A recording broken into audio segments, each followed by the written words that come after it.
세상 사람들에게 십자가는 기독교의 기독교를 상징하는 심벌로 인식되어 있습니다. 그래서 교회에도 십자가가 걸려 있고, 또 자동차나 집에 십자가가 걸려 있으면 예수 믿는 사람이구나, 또 성도의 가정이구나를 짐작할 수가 있습니다. 근데 비단 크리스찬이 아니더라도 십자가를 장식용으로 이렇게 달고 다니고 애용하는 사람들도 있는 것을 보게 됩니다. 근데 예수님 당시 유대인들에게는 이 십자가가 가장 흉악한 죄수를 처형하는 형틀이었습니다. 그러므로 유대인들에게 십자가는 가장 혐오스럽고 저주스러운 것이었습니다. 그리고 지혜인 헬라인들에게는 가장 미련하게 보이는 것이 십자가였습니다. 근데 무엇이 미련합니까? 이 십자가로 죄인을 구원하고자 하시는 하나님의 계획, 그 십자가의 도가 유대인들에게는 끄리끄는 것이요 이방인들에게는 미련한 것이 아닙니다. 그리고 구약에 보면 이 십자가의 도가 구원이 됨을 예표로 보여준 사건이 있습니다. 민수기 21장에 보면 이스라엘 백성들이 광야 생활 중에 하나님을 원망하다가 하나님 보낸 불뱀에 물려서 다 죽게 된 형편에 처하게 됐습니다. 그때 모세가 하나님 앞에 이스라엘 백성들 대신하여서 중보의 기도를 드리죠. 하나님이여, 이 백성들이 여호와께 범죄하여 싸우니 이 불뱀들을 떠나게 하시고 우리를 살려달라고 간절하게 기도했을 때 하나님께서 그들이 살 수 있는 처방책을 일러주셨습니다. 여러분, 그게 뭐예요? 모세로 하여금 노스로 불뱀을 만들어서 장대에 달아 올리라. 달아 올리고 백성들에게 불뱀에 물린 자마다 다 이 노뱀을 쳐다보면 살리라. 그렇게 일러주었습니다. 여러분, 무슨 이런 해결한 방법이 있습니까? 불뱀에 물렸으면 해독제 약을 먹고 치료를 해야 낫지. 어떻게 장대에 달린 노뱀을 쳐다보면 살 수가 있습니까? 미련하게 보입니다. 인간의 상식으로는 도무지 이해가 되지 않고 믿어지지가 않습니다. 그래서 믿지 않고 쳐다보지 않는 자는 어떻게 됐습니까? 결국 다 죽음을 당하죠. 그러나 그 중에 미련하게 보이지만 말씀대로 믿고 순종하여 쳐다본 자들은 다 살게 된 줄로 믿습니다. 여러분, 누가 더 어리석은 자입니까? 누가 더 어리석은 자예요? 불뱀에 물렸어도 살 수 있는 길이 있는데 믿지 못하고 쳐다보지 않고 죽은 자들이 어리석은 자들이에요. 그러나 우리 생각에는 참 어리석은 것 같지만 그대로 하나님의 말씀대로 믿고 순종하는 자가 지혜로운 자입니다. 아멘? 살림을 받았잖아요. 죽음에서.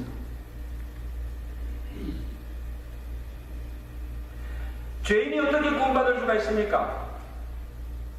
십자가에 달리신 그 예수 그리스도를 바라보고 그를 믿는 자마다 다 구원함을 얻습니다. 이게 십자가의 도입니다. 근데 왜 하필 십자가입니까? 예수와 함께 저주의 십자가에 처참하게 달려 죽인 예수가 어떻게 죄인을 구원할 수가 있습니까? 내가 구원 얻기 위해서 고행도 하고 선한 일도 많이 하고 뭔가 행하여야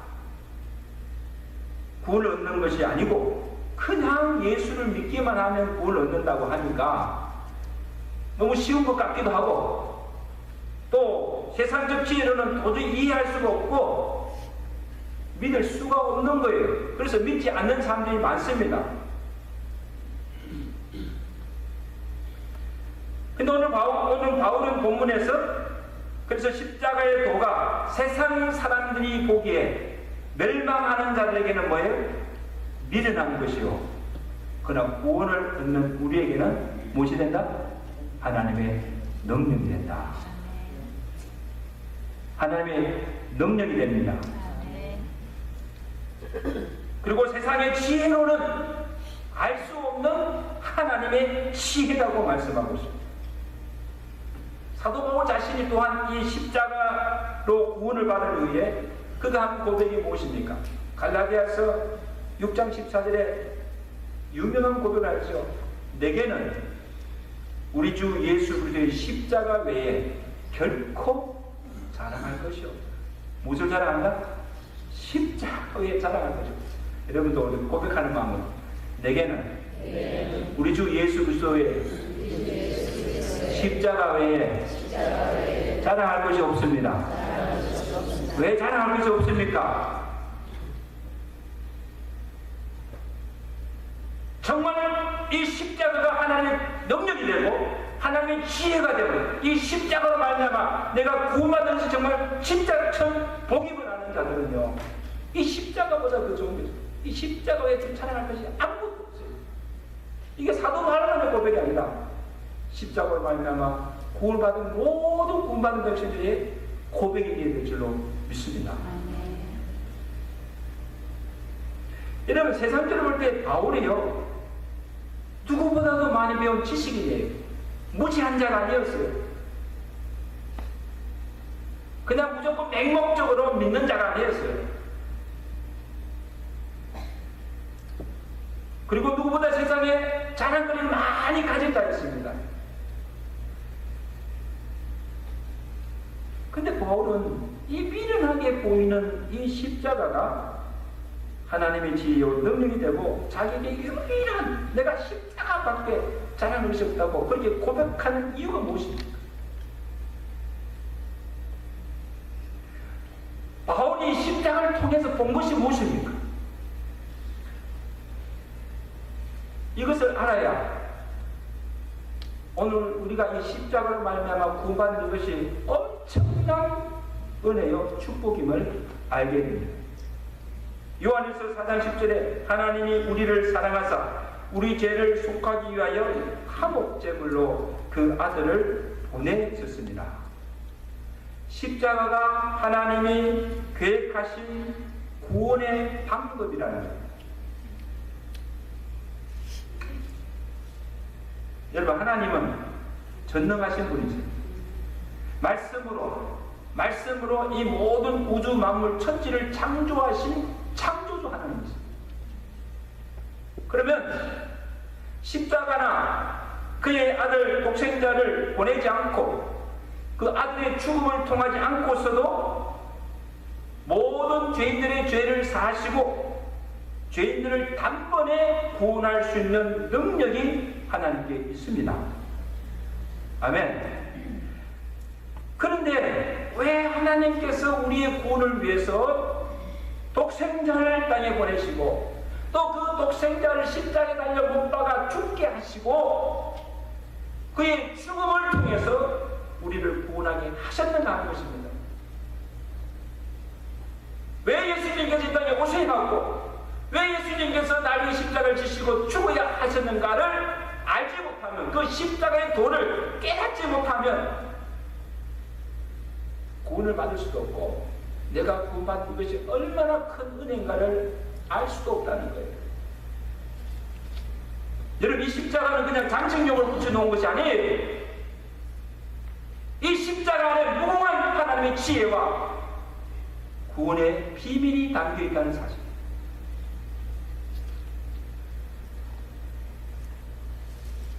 첫째로 십자가는 우리가 알고 죄의 심각성을 보여줍니다. 당시 로마법의 십자가의 처형은 그냥 보통 죄를 지은 자가 아니라 가장 흉악한 죄수들에게 제해진 사형틀입니다.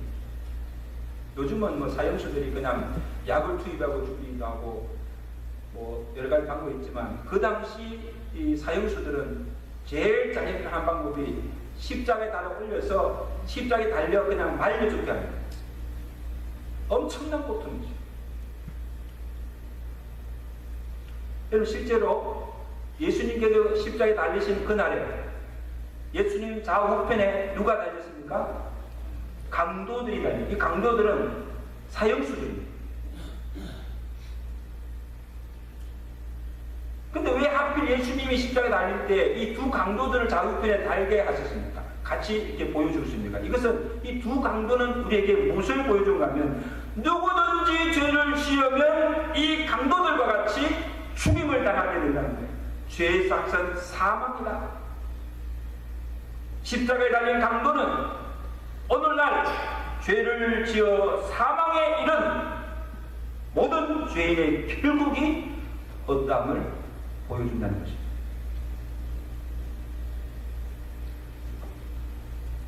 거기에 누가 포함됩니까? 나도 거기에 포함된 겁니까? 나도 죄인이라는 거예요. 믿으시면 아멘.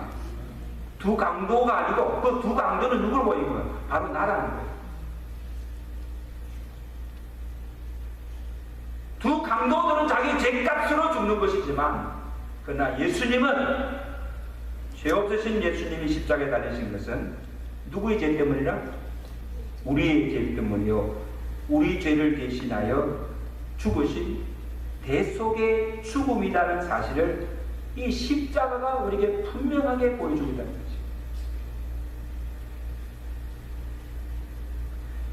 다시 말하면 예수님은 우리 죄인이 받아야 할 그 죄의 죄인에게 임할 하나님의 저주를 받고 십자가에 달려 죽으셨다는 말씀입니다. 갈라디아서 3장 13절에 사도 바울이 그렇게 증언합니다. 그리스도께서 우리를 위하여 저주를 받은 바, 누구보다 하나님의 저주를 받은 바 대사 율법의 저주에서 우리를 속량하셨다.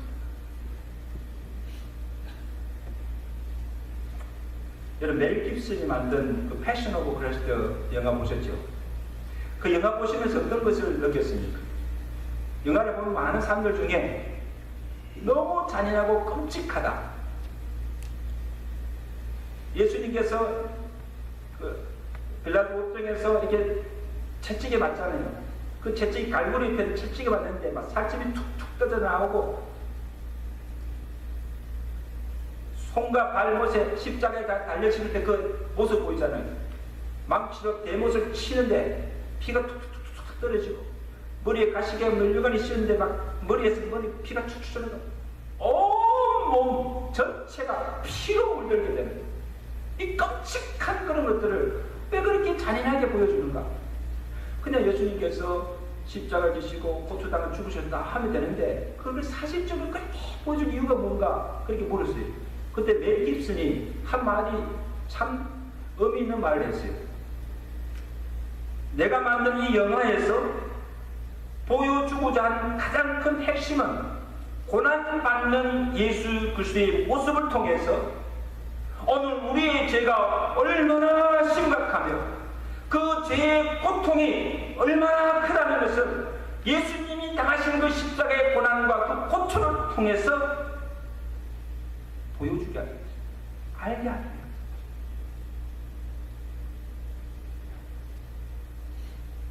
예수님이 내 죄 때문에 나를 대신하여서 십자가의 그 모든 고초를, 그 모든 아픔과 고통을 당한 것을 생각하면 이 죄가 얼마나 무서운 것인가.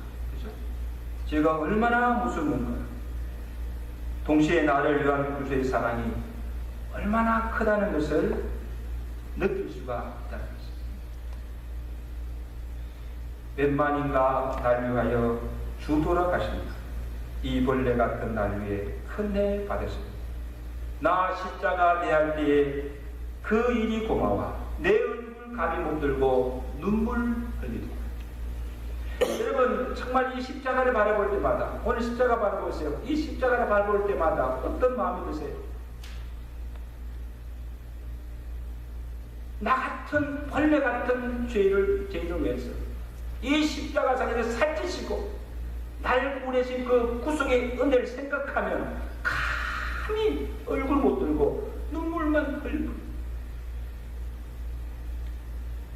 널 울어도 눈물로써 복 갚을지라라. 이 몸 바칩니다. 눈물 없이는 이 십자가를 바라볼 수가 없는 거예요. 그 구원의 은혜와 감격 없이는 십자가를 대할 수가 없는 거예요. 왜? 십자가를 통해서 받은 그 구속의 은혜와 사랑이 너무나도 크기 때문에. 믿으시 마음에 그런 마음으로 늘 십자가를 바라봐요.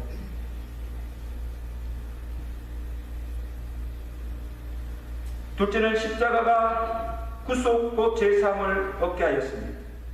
여러분, 구약의 율법의 가르침은 죄를 지으면 반드시 그 대가를 치르게 되어 있습니다. 그래서 구약의 율법의 법은 눈은 눈으로, 이는 이로 갚도록 되어 있습니다. 이게 율법의 정신이에요. 죄와 불의는 결코 용납할 수 없고 죄를 따라 반드시 보응하시고 심판하시는 이것이 하나님의 공입니다. 자, 모든 사람이 죄를 지었어요. 죄를 지으시면 어떻게 해야 됩니까? 마땅히 죄의 형벌을 받아야 합니다. 그게 뭐예요? 사망이에요. 죄의 싹은 사망이에요. 그러므로 우리가 그 죄에서 사함받고 죄에서 구원 얻기 위해서는 누군가가 대신 죄의 값을 치러야 됩니다. 이 말은 뭡니까? 대신 누가 죽어야 합니다. 아무리 하나님이라도 죄를 지었는데 죄를 대가를 치르지 않고 죄를 무조건 용서해 주시거나 구원할 수가 없습니다. 그러면 하나님의 공의가 무너지게 됩니다. 그래서 하나님의 공의를 만족해 하고 오늘 우리를 죄에서 구원하시기 위해서 대속물로 보내주신 분이 누구세요? 예수 그리스도이십니다. 그래서 예수 그리스도는 대속물로 오셨습니다. 디모데전서 2장 6절에 보면 그가 모든 사람을 위하여서 자기를 속전으로 주셨다. 여러분, 이 구원의 교리에서 가장 중요한 말이 예수님이 대속물이 되시고 우리의 속전으로 주셨다는 말씀입니다. 굉장히 중요한 의미를 그 속에 담고 있습니다. 대속물은 말 그대로 대신하여 드리는 속죄 제물이라는 뜻이에요. 여러분, 구약의 제사법에 보면 죄를 속하기 위해서 사람들이 소나 짐승, 제물을 가져옵니다. 그런 제물을 제사장이 죽이기 전에 먼저 하는 일이 있습니다. 뭐 합니까? 그 소야 양의 제물에다가 제사장이 머리에 손을 얹고 안수합니다. 왜 안수합니까? 안수할 때에 그 사람의 죄가 그 제물인 짐승에게 전가됩니다. 그럼 이 짐승은 누구를 죄를 위해서? 그 사람의 죄를 대신하여서 죽습니다. 속죄 제물로 죽음을 통하여서 이 사람의 죄가 사함받게 됩니다. 이게 구약의 제사법. 똑같은 논리로 예수님께서 우리의 대속물이 되셨다. 그 말은 뭡니까? 우리 죄를 대신하여 대속물로 죽으심으로 우리의 죄가 사함받게 되었다. 믿으시면 아멘. 어린 양의 대속물로서 죽으심으로 우리의 죄값을 담당하시고 죽으심으로 말미암아 우리 죄가 사함받았다. 그 다음에 또 중요한 말은 속전이라는 말입니다. 이 속전의 말이 영어로는 랜섬이라는 말입니다. 이 말은 예수님이 우리에게 속전으로 주셨다. 여러분, 가게에 가면 물건을 살 때, 물건이나 식당에 음식을 살 때 그냥 삽니까? 그 값을 지불하잖아요. 그리고 내가 값을 주고 사면 그것이 물건이든 음식이든 노예든 내 것이 됩니다. 내 소유가 됩니다. 내 값으로 산 것이 되기 때문에 이것을 적용하면 그렇습니다. 자, 우리 모두가 죄를 지었습니다. 죄를 짓는 순간에 우리는 죄의 노예가 되었습니다. 그래서 예수님께서 우리의 랜섬, 속전이 되셔서 십자가의 죽으심으로 죄의 값인 사망의 값을 다 치르시고 우리를 죄의 노예에서 샀다는 거예요. 그러므로 우리는 누구십니까? 예수님의 소유가 된 거예요. 왜? 예수님의 값을 지불하고 산 것이기 때문에 예수님의 소유가 된 것입니다. 이것이 우리가 구원받았다 하는 것입니다. 할렐루야. 본유서 6장 20절에 사도 바울이 그랬고 너희는 너희 자신의 것이 아니라 값으로 산 것이 되었으니 이 말입니다. 예수 그리스도께서 우리를 위해서 속전을 내고 값으로 산 것이 되었으니 구원받은 자가 되었으니 그런즉 너희 몸으로 하나님께 영광을 돌리라. 이해가 되십니까? 예수님이 십자가에 그냥 죽으신 것이 아니란 말이죠. 우리를 그의 그 소유물로 삼으시기 위해서 죽으신 속전입니다. 그러면 여러분 이 십자가를 바라볼 때마다 또 우리가 하는 거 고백해야 될 것은 내 생명이 내 것이 아니요 주님의 것이고 내 몸이 내 것이 아니라 주님의 소임을 고백해야 될 줄로 믿습니다. 아멘. 합시다. 우리 다 고백합시다. 내 생명이 내 것이 아니요 주님의 것입니다. 내 몸이 내 것이 아니고 주님의 것입니다. 그렇게 믿으세요? 내 마음대로 살 수가 없는 거예요. 주님의 것이 되었으니 주님의 뜻대로 살 수밖에 없는 거예요. 그래서 사도 바울이 뭡니까? 내가 사는 것은 내 안에 계신 그리스도를 믿는 믿음 안에서 사는 것이다. 그렇게 고백할 수밖에 없는 것입니다. 십자가, 예수님의 십자가가 아니었으면 이미 우리는 죄로 죽은 목숨입니다. 십자가로 죽었던 우리가 살리심을 받아 새 생명을 부여받았습니다. 에베소서 2장 1절에 그는 허물과 죄로 죽었던 너희를 살리셨도다 고백하고 있습니다. 예수 그리스도로 말미암아 구원을 받았어. 예수 그리스도의 생명을 받은 자로서 주님의 영광을 살아가시는 주가 되시기를 주가 축원합니다. 또 하나 제3의 비밀은 피 흘림입니다. 히브리서 9장 22절에 율법을 쫓아 모든 물건이 피로서 정결케 되나니 피 흘림이 없이는 제3이 없느니라.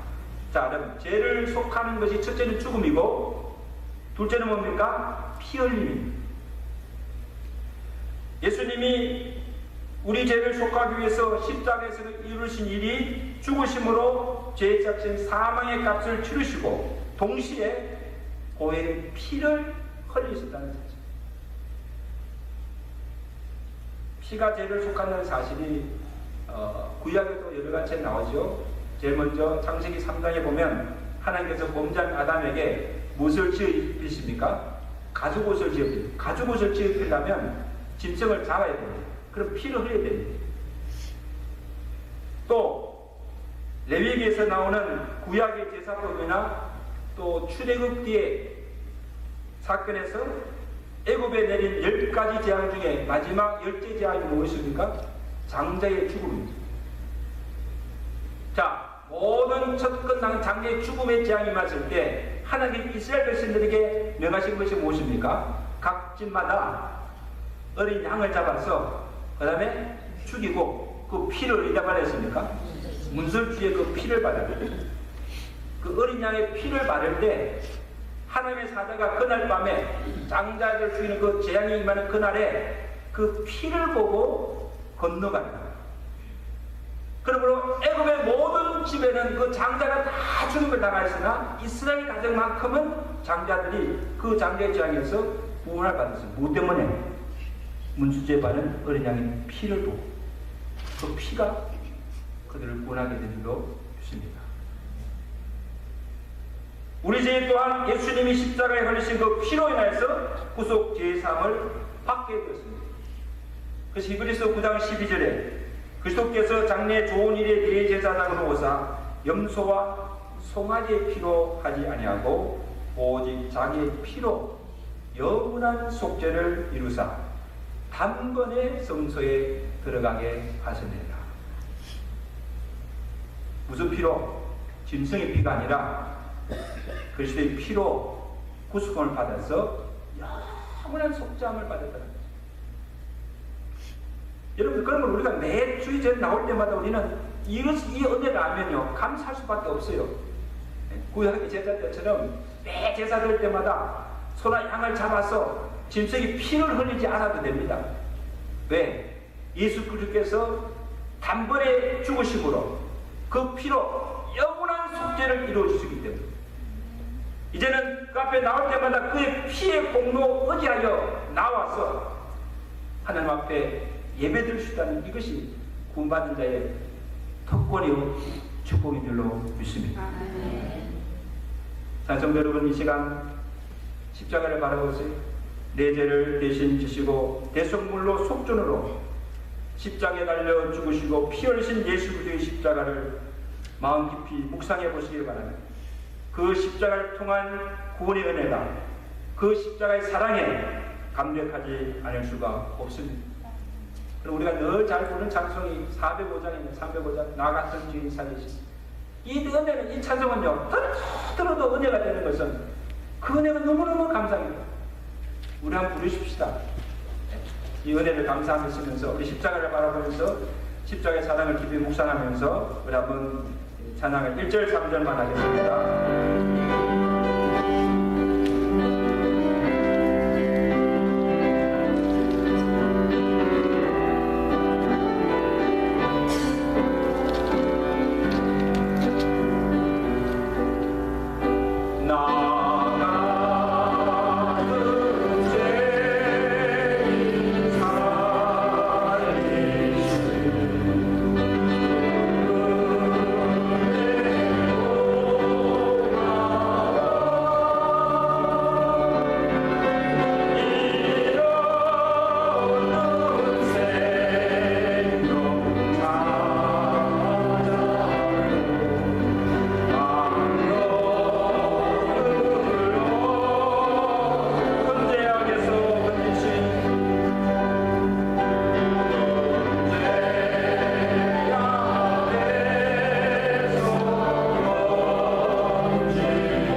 십자가로 우리가 구속죄의 사함을 받았으니 십자가로 우리가 구원을 받고 영원한 새 생명을 얻었습니다. 자, 여러분, 이 십자가가 믿지 않는 세상 사람들에게는 미련한 것이지만 구원을 얻는 우리에게는 하나님의 능력이 되고 이 십자가가 하나님의 지혜가 되고 우리에게 자랑이 됨을 고백하시고 십자가의 능력으로 늘 십자가를 자랑하며 살아가시는 믿음의 성도들 되시기를 주가 축원합니다. 기도하겠습니다.